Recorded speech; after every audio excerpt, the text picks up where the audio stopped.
Aqui está a entrada do hotel Wilderness.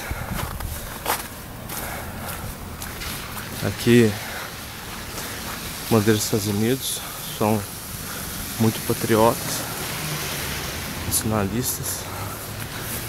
Os carrinhos, Mustang amarelinho, todo dia tá aí. Ali é um BM, não sei das quantas. Não, BM não.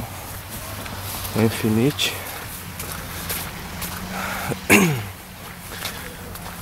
Esse hotel ele tem 1.100 quartos por lugar. Um dos maiores aqui da região. Maior da cidade, toda a região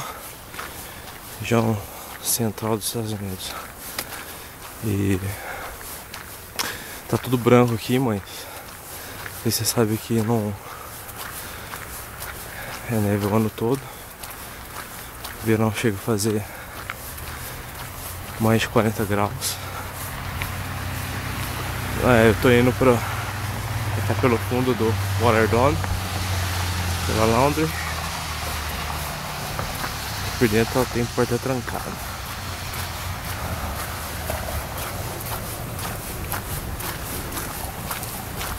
Hi.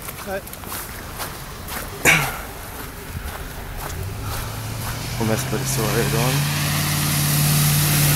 Chalezinho ali no fundo. São Paulo lugar também. São gigantes, cabem 30 pessoas mais ou menos.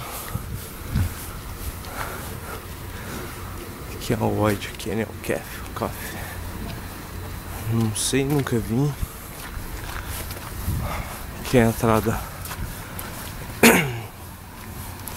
o público em geral. Eu vou entrar ali por trás, a gente tá indo, pessoal. Todo mundo compra o teu carrinho. Esse carrinho mais simples é o carrinho do pessoal, todo. Tomara que tenha um supervisor legal.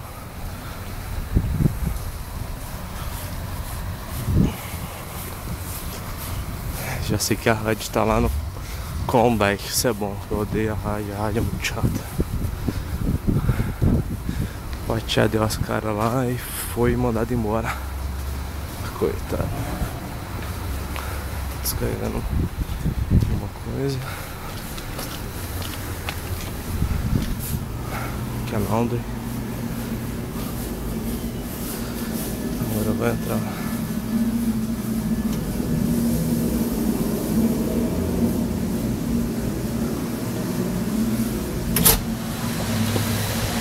Olha lá.